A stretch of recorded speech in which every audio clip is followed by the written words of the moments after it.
didn't. I was like, that's one of my most important things to do tonight. So.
Good evening. Good evening. Merry Christmas. Oh my gosh, there we go. This is a family service. Well, welcome to Fountain Street Church. My name is Christopher Rowe, and I have the pleasure of serving among many wonderful, gifted, and talented people here. I am the education director, and I work alongside Marilyn, who is providing the beautiful music today, and Virginia, and Connor, and Danny, who are running logistics, and our respected Fred Wooden, who you'll be hearing from later. You are joining us on quite the experimental evening. If you know what's going on, we are doing a bit of a pop-up, avant-garde, flash mob, brown bag, anything you want to call it, Christmas pageant this year. And so that means that anybody, and I mean anybody, child or adult, who would like to have a part, an animal, a Mary, a Joseph, a shepherd, a wise one, an angel, you can do that. And so if you haven't thrown on a costume and you feel like this is your year to come on up here and not have to have any stage fright lines, you're welcome to, there's still a couple minutes till we get going. you can go to the back of the church and downstairs, and we have a whole design shop set up where you can grab whatever you want to become whoever you want tonight. I am so glad that you have decided to join us this evening. You are met with warmth and love and generous hospitality and many, many wonderful individuals who have been preparing for this night. So without further ado, let's join together. For so the children come, and so they have been coming.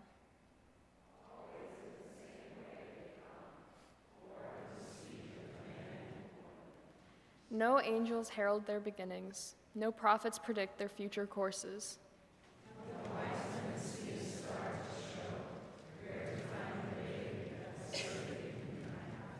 Yet each night a child is born is a holy night.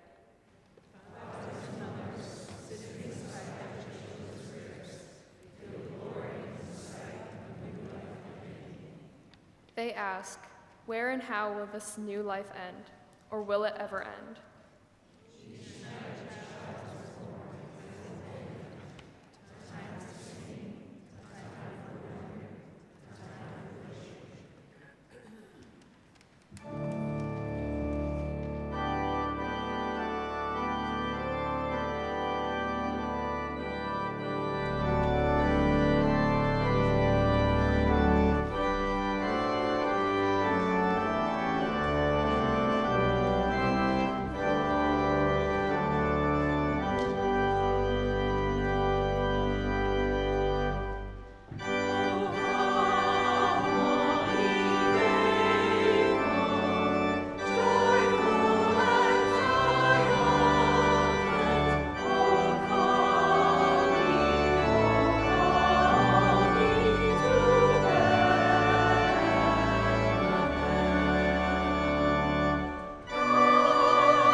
celebrate that there is one magnificent light which no darkness can put out. The light of truth lives in each and every religious tradition. Each tradition reflects one color of the light, but altogether, the light of truth is greater than any one light in the spectrum. During Advent, we lit a candle each week for peace, hope, joy, and love. These now form a circle of light around the Christ candle, which we light every Christmas Eve. The light of Christ is not a solitary light. As we prepare to celebrate Christmas, we also honor the light that shines in and through the world's religious and spiritual traditions. So in this spirit, we light candles in honor of our brothers and sisters who celebrate a different religious or spiritual heritage. We celebrate the mother of all religious and spiritual traditions, the earth-based spiritualities. We welcome all pagans as sisters and brothers. We celebrate the light of the winter solstice, the gift of life's rhythms and seasons, born from the body of the goddess, our great mother. In this season of light, we celebrate the Hindu commemoration of Diwali. With Hindus, we welcome God with lamps that shine in the darkness. In this season of light, we join with the Jews who have celebrated Hanukkah, the Feast of Lights.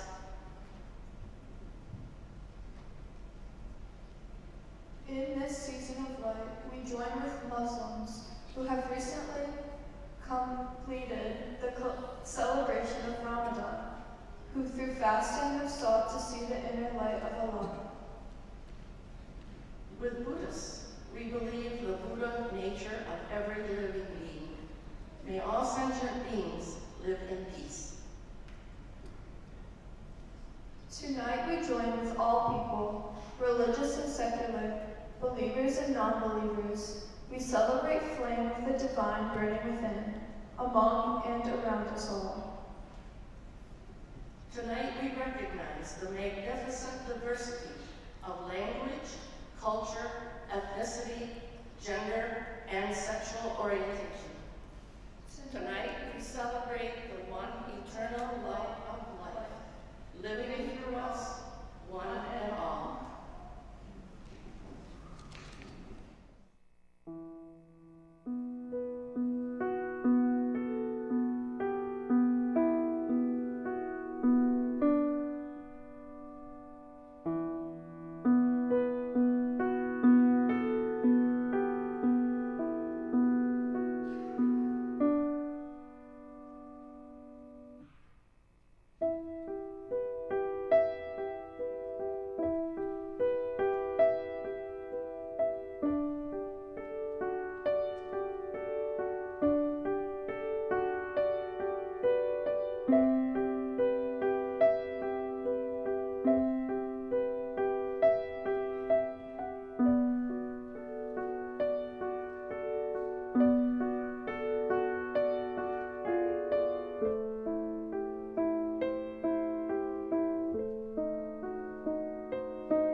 Thank you so much, Stella, for your gift to us this evening. Well, as I noted earlier, we're about to embark on a big experiment. And so before we get started, I wanted to draw your attention to your program. It may not be as big as this one, but in there you'll see a few important notes. We're about to venture through some of the common themes of Advent, and a few are a little different than the ones we've celebrated here at Fountain Street, but largely they're ones that are universally celebrated across a lot of Christian traditions. And within each caveat, we're also going to get a vignette in the form of a tableau of the pageant. If you're wearing a costume, or if you have a child who's wearing a costume, you'll want to pay special attention to the carols, because under each carol it says exactly when you're supposed to come forward. And if you need a grown-up or a parent to come with you, that's perfectly fine too. And so you'll notice, just as an example, under Hope, which we're about to experience, it says, "It came upon the midnight clear, during the carol, all the Marys and Josephs may come forward." So that's going to be your cue. Your program is our director, and the rest is up to the spirit of Christmas at this point. Hope is the Thing with Feathers by Emily Dickinson. Hope is the thing with feathers that perches in the soul and sings the tune without the words and never stops at all. And sweetest in the gale is heard, a sore must be the storm that could abash the little bird that kept so many warm. I've heard it in the chillest land and on the strangest sea, and yet never in extremity it asked a crumb of me. That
pitiful sight. So tired and dirty, they gave me a fright. Sickly or dying, what was the matter? A room in the inn? Impossible chatter. My rooms were all taken, not one empty bed. There'll not be a room in all Bethlehem, I said. But their eyes tell their story of hunger and need. I couldn't avoid them, so I tried a good deed. I cleaned up the stable, Rachel cooked up a meal. We helped all we could, at least that's how I feel. For we noticed that Mary was expecting and soon, so we prepared a delivery right under the moon. The child came so quickly, his face seemed to light, as if God had shown in love's presence so bright. Amazing Peace, a Christmas poem by Dr. Maya Angelou.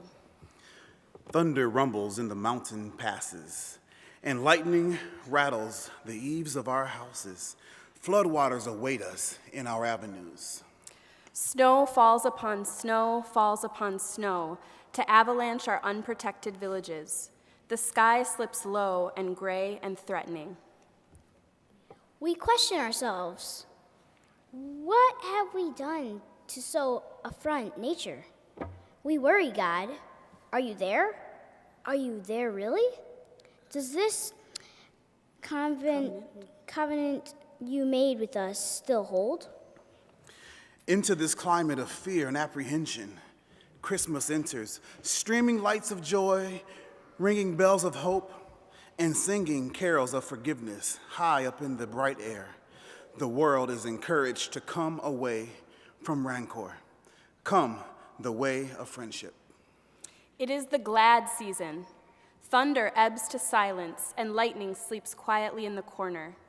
Floodwaters recede into memory. Snow becomes a yielding cushion to aid us as we make our way to higher ground. Hope is born again in the faces of children. It rides on the shoulders of our aged as they walk into their sunsets. Hope spreads around the earth, brightening all things, even hate which crouches, breeding in dark corridors. In our joy, we think we hear a whisper. At first it is too soft, then only half heard. We listen carefully as it gathers strength. We hear a sweetness. The word is peace. It is loud now. It is louder than an explosion of bombs. We tremble at the sound. We are thrilled by its presence. It is what we have hungered for. Not just the absence of war, but true peace. A harmony of spirit, a comfort of courtesies, security for our beloveds and their beloveds. We clap our hands and welcome the peace of Christmas. We beckon this good season to wait a while with us. We, Baptists and Buddhists, Methodists and Muslims, say come. Peace. Come and fill us with our world, with your majesty. We, the Jew and the Janus, the Catholic and the Confucian, implore you to stay a while with us so we may learn by your shimmering light how to look beyond complexion and see community. It is Christmas time, a halting of hate time. On this platform of peace, we can create a language to translate ourselves to ourselves and to each other. At this holy instant, we celebrate the birth of Jesus Christ into the great religions of the world. We jubilate the precious advent of trust. We shout with glorious tongues at the coming of hope. All the earth's tribes loosen their voices to celebrate the promise of Peace. We, angels and mortals, believers and non-believers, look heavenward and speak the word aloud. Peace. We look at our world and speak the word aloud. Peace. We look at each other, then into ourselves, and we say without shyness or apology or hesitation, peace, my brother. Peace, my sister. Peace, my soul.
animals were calm, quieter than normal. They often were noisy and never too formal. They were always eating or else they were sleeping. The stable required continual sleeping. But on Christmas night, they were strangely in awe at the sight of the babe and all that they saw. It's as if they were aware that God had just hushed them. He fed and watered and carefully brushed them. They knew, I believed, that God had been able to work a miracle there in that stable. Love, a poem by the contemporary poet Taryn O'Brien. Do not call yourself a hopeless romantic, for to be a hopeless romantic is to see the world as it ought to be, despite the darkness. You wish deeper things for the world. You dream to see goodness fulfilled and love to overcome. You are, in fact, a hopeful romantic, living with courageous Christ-likeness in a world gone mad.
see angels in flight.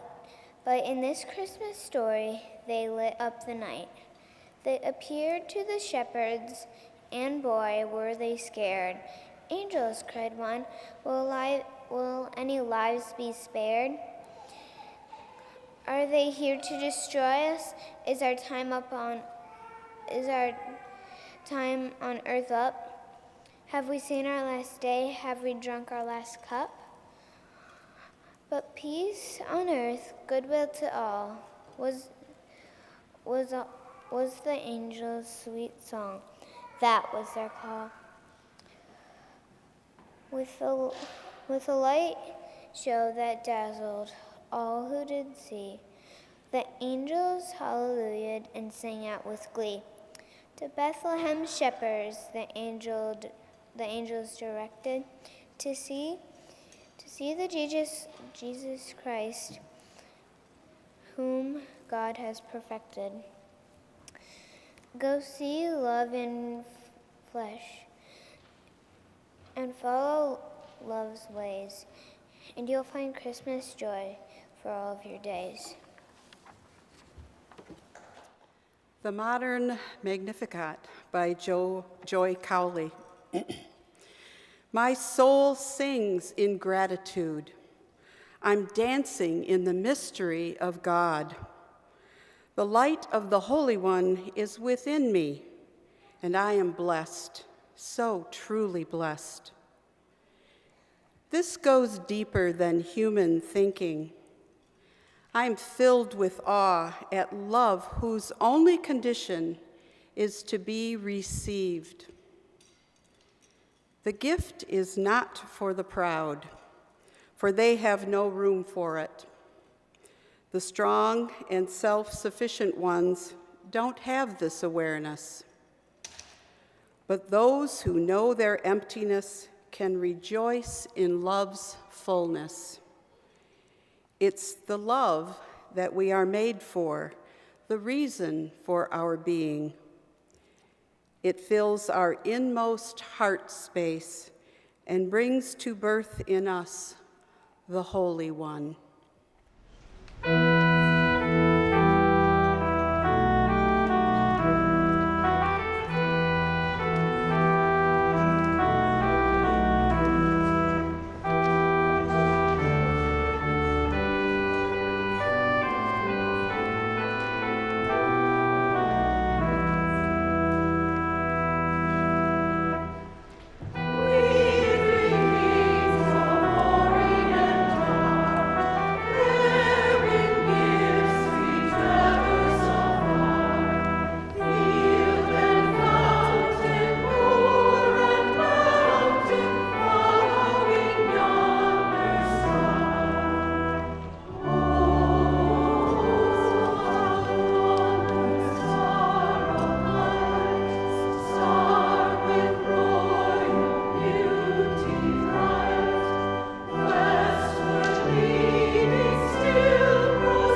work or too much hot sun.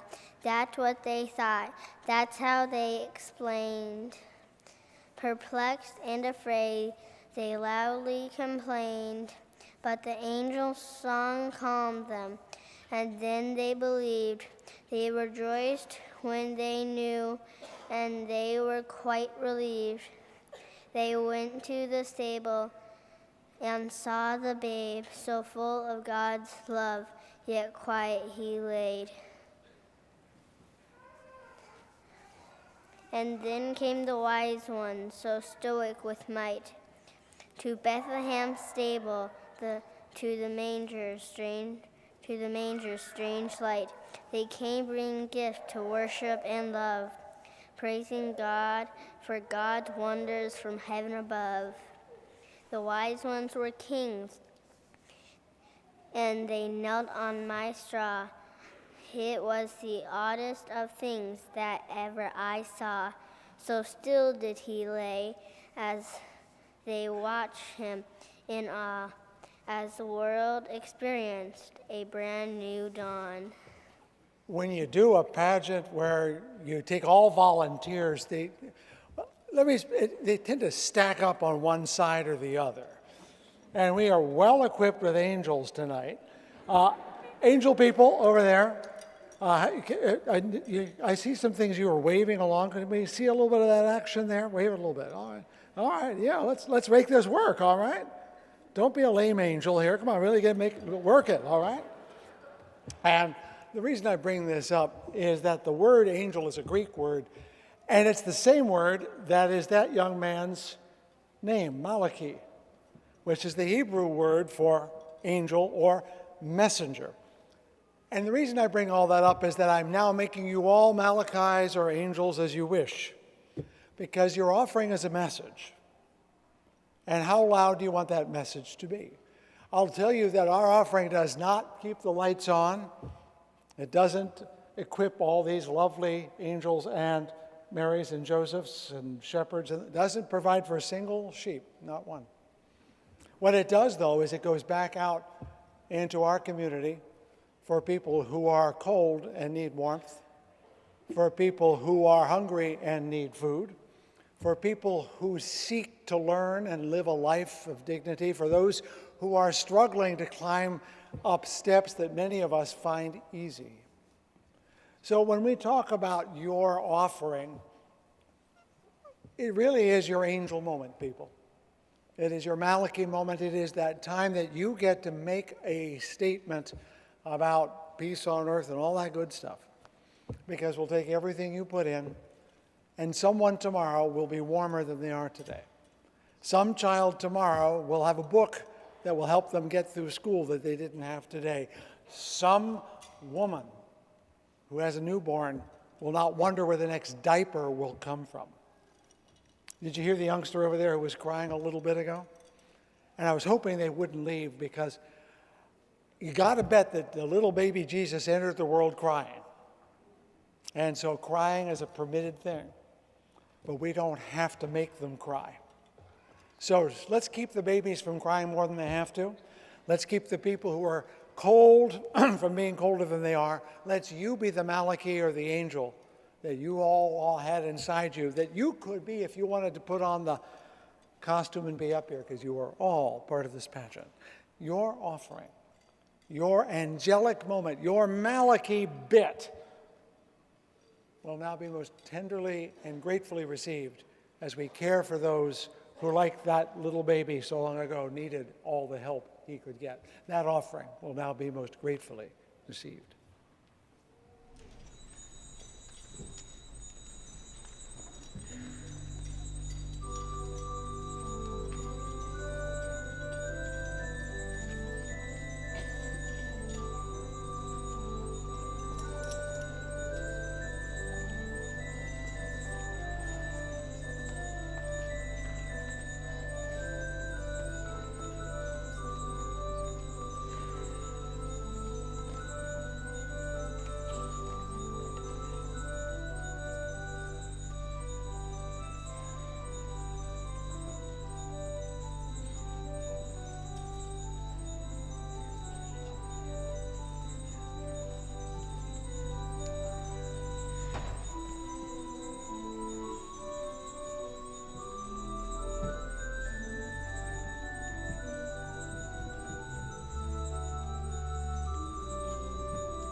Last Candle by Jim Burklow.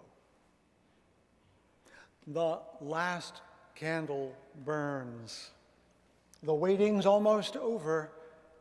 Soon we'll hear a baby crying, and we'll know that God is no mere idea. Soon we'll feel what Mary feels with a baby in her arms, and we'll know we've met God in person, a person among us, weak and wanting, wise and growing. Soon we'll know what is divine about being human and human about being divine. One candle burning, one star shining in the night sky, one child lying in a manger's straw, one God among us, Emmanuel. Are we to sing now? Silent Night. I've been reminded that this year is the 200th anniversary of the composition of the song Silent Night, which was played first on the guitar, according to legend, because the organ didn't work. Our organ works, but I'm relying upon you to be the guitar.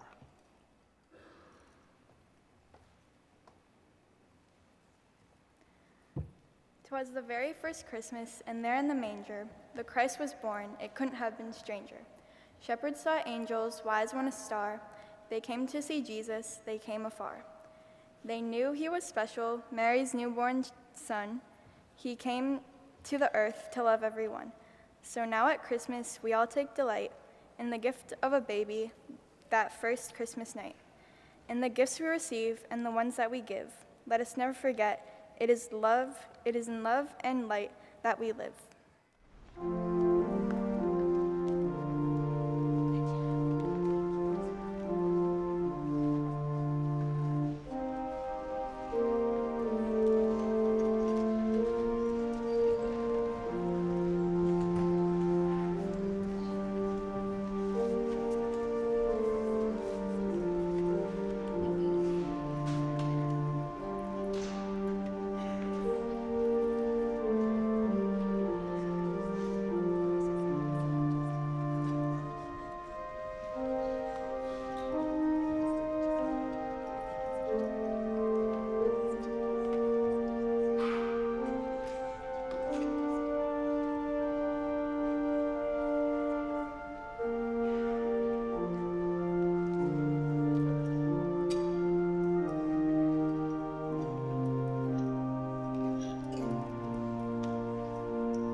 thank you to all of you who made this evening possible, every one of you with an open mind and an open spirit.